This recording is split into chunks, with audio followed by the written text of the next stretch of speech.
When I got into backpacking, there are a few things that I wish I knew that would have definitely improved my first trip on the trail. In this video, I'll share what they are and hopefully help you avoid making the same mistakes that I made.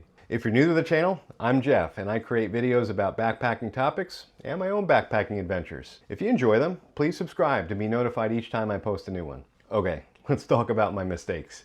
I got back into backpacking in 2011, and I say that because I had previously gone camping in the woods, but I wouldn't call that backpacking, even though we used backpacks to carry our gear. The walk to the campsite was usually pretty short, and most of our time was spent in camp. So when I returned to backpacking, I gave very little consideration to the weight of my pack. This is where I made mistake number one. I packed way too much. You'll hear a lot of backpackers say that this was the first mistake that they made. Since I was just getting back into it, I didn't want to buy a bunch of new gear. I wasn't sure if I would really enjoy it. So I used gear that I had on hand, including some gear that I had inherited.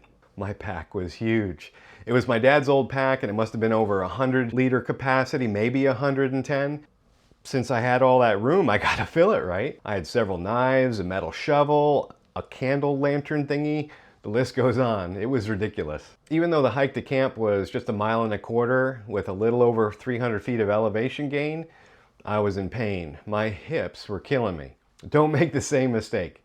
But let me say this, knowing exactly what you need to bring on a backpacking trip can be a moving target. Each trip has its own set of requirements based on the weather and the terrain. So this is a skill that has developed over time. Without a doubt, it is very easy to pack more than you need. You begin to ask all of the what ifs. Some call it packing your fears. So here's my advice. Be patient with yourself as you gain the experience you need to dial in your equipment list. You'll get a few things wrong and we'll need to make some adjustments. But this suggestion will help. After each trip, evaluate what you didn't use that perhaps you can leave behind. And the gear that you really wish you had along. Maybe make a note of these observations. Keep an inventory of each trip that you can refer to for future trips. Personally, I take this to another level. I have a spreadsheet for every trip. It contains a list of all my gear. I check off the items that I plan to bring.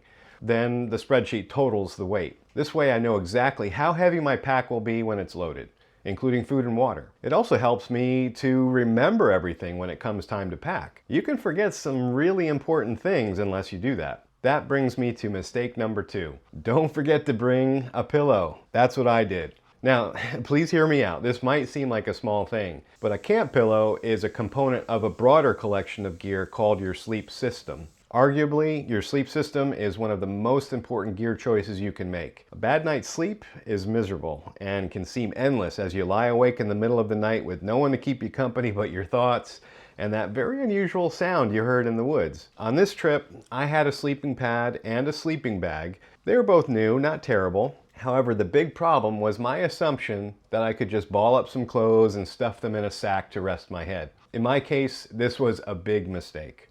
Needless to say, a quality camp pillow was one of the next purchases I made. There are options out there that are very plush and not too heavy. You'll get a better night's rest, which cannot be emphasized enough. Bad sleep can ruin a trip. Whether it's the pillow, the sleeping pad, sleeping bag, or quilt, the liner, give careful consideration to your sleep system.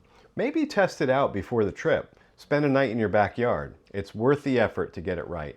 Those are the 2 biggest mistakes that I made on that trip. And I said I would share 3. So the third mistake was bringing a Wild West chili backpacker's meal for dinner. Tasty? Yes. I'll spare you the details, but the bottom line is the trail is not the place to experiment with foods that you're not accustomed to. When things go south, it is much worse on the trail than in the comfort of your home. My advice is to keep the menu conservative.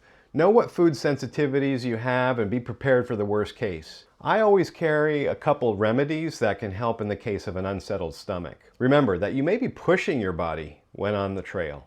Sometimes it's as if you are doing an all-day workout.